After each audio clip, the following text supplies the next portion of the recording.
The Kremlin's most advanced missile systems are not operating effectively in Russia's conflict with Ukraine, U.S. Northern Command Chief Air Force General Glen VanHerck said Wednesday before the Senate Armed Services Strategic Forces Subcommittee.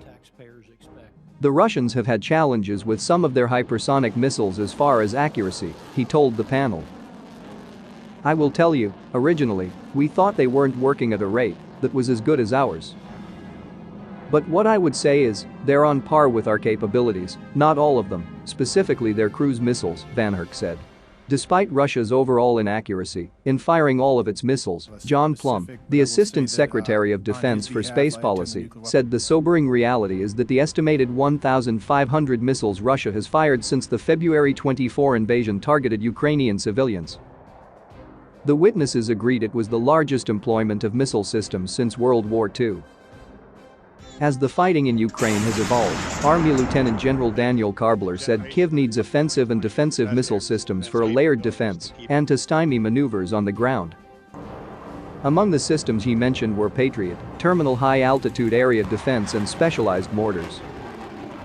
Noting the threat only gets worse in the Indo-Pacific, Senator Deborah Fisher pressed the witnesses on how ready Guam's defenses are against ballistic and cruise missile attacks from North Korea or China.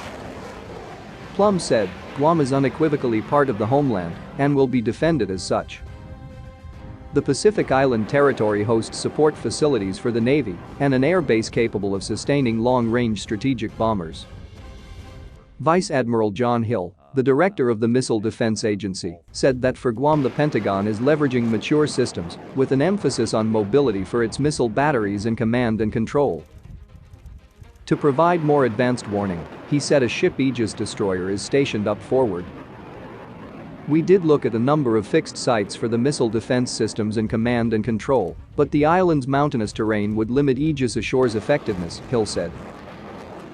At a budget briefing in March, he said, you will see a heavy interest in mobile launchers, so when we talk about distributed systems, it is about being as mobile as possible, so you're going to see a distributed system that is mobile. THAAD and Patriot systems are already in place. Kabler added that the Army field-tested Israel's Iron Dome system, but ultimately rejected it because it didn't meet the requirement. About $900 million has been requested for fiscal year 2023 to integrate and expand missile defense systems from the Missile Defense Agency, the Army and the Navy on Guam. The agency's overall budget request is for $9.6 billion. At the budget briefing, Hill said, the architecture on Guam will be a mix, so think of that as MDA systems, Army systems, and Navy systems. It will not be an Aegis ashore. Think of it as a distributed system because we're going to respond to the number one requirement of 360-degree coverage against ballistic, cruise and hypersonic threats. Hill added at the briefing, I think that what we do on Guam will inform what we do for cruise missile defense of the homeland. For example, we are using existing sensor technology. We're going to tie in through command and control battle management into space assets and other sensing capability. On hypersonic threats, Senator Angus King, the chairman of the subcommittee, said at the hearing that he wanted a sense of urgency from the Pentagon on what it's doing in that area. Hill said, we're not starting at zero. Today, the best defense against a threat is sea-based, but he said terminal defense is not enough as the threat evolves.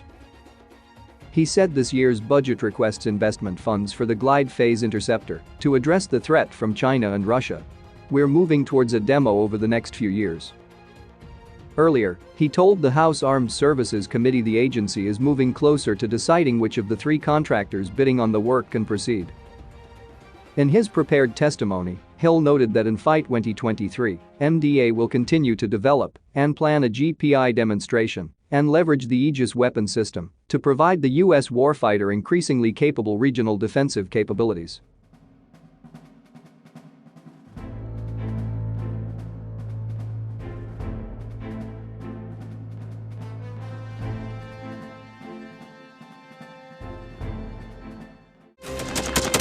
Thanks for watching, and don't forget to subscribe.